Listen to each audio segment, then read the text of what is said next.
ഏറ്റവും പ്രധാന കാരണം മീഡിയയിലൂടെയും ഇന്റർനെറ്റിലൂടെയും കുട്ടികൾക്ക് ലഭിക്കുന്ന വയലൻസും സെക്ഷൽ കോണ്ടന്റുമാണ്. അറിവില്ലാത്ത പ്രായത്തിൽ ഇത് കാണുന്നതിലൂടെ സെക്ഷുവാലിറ്റിയെക്കുറിച്ച് വികലവും അവ്യക്തവും അപക്വവുമായ അറിവാണ് കുട്ടികൾക്ക് കിട്ടുന്നത്. പ്രായപൂർത്തിയാകാത്ത കുട്ടികൾ ലൈംഗിക കുറ്റവാളികളാകുന്നത് വളരെ സങ്കീർണവും സെൻസിറ്റീവുമായ ഒരു വിഷയമാണ്. 35 മുതൽ 50% വരെയുള്ള ചൈൽഡ് മോളസ്റ്റേഷൻ കേസുകളിലും പ്രായപൂർത്തിയാകാത്തവരാണ് കുറ്റവാളികൾ എന്ന് പഠനങ്ങൾ പറയുന്നു. അതിൽ തന്നെ 17 മുതൽ 20% വരെയും റേപ്പ് കേസുകളാണ്. എന്തുകൊണ്ടാണ് പ്രായപൂർത്തിയാകാത്തവർ ലൈംഗിക കുറ്റവാളികളായിത്തീരുന്നത്?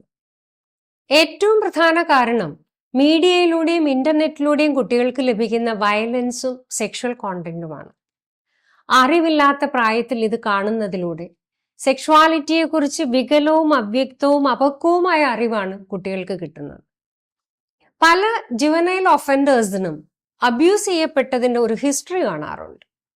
നല്ല സെക്സ് എഡ്യൂക്കേഷന്റെ അഭാവം മറ്റൊരു കാരണമാണ്. റിലേഷൻഷിപ്പിലെ റെസ്പെക്റ്റിനെ കുറിച്ചോ കൺസെന്റിനെ കുറിച്ചോ ബൗണ്ടറീസിനെ കുറിച്ചോ അറിവ് കാണില്ല. മറ്റൊന്ന്, കൂട്ടുകാരുടെ സമ്മർദ്ദം കൊണ്ടോ സോഷ്യൽ ഇൻഫ്ലുവൻസോ കൊണ്ടോ ആകാം.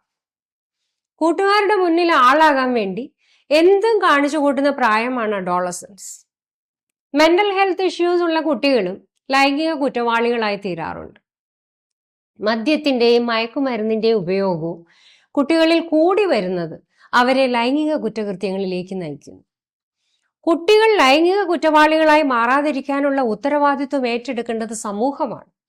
ഏജ് അപ്രോപ്രിയേറ്റ് ആയിട്ടുള്ള ഒരു കോംപ്രിഹെൻസീവ് സെക്സ് എഡ്യൂക്കേഷൻ സ്കൂളുകളിൽ കുട്ടികൾക്ക് നൽകണം.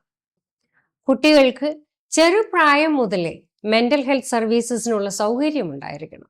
കൗൺസിലിങ്ങിനും തെറാപ്പിക്കുമുള്ള സൗകര്യം വേണം. മാതാപിതാക്കൾക്കും വേണ്ട ബോധവൽക്കരണം ലഭിക്കേണ്ടതാണ്.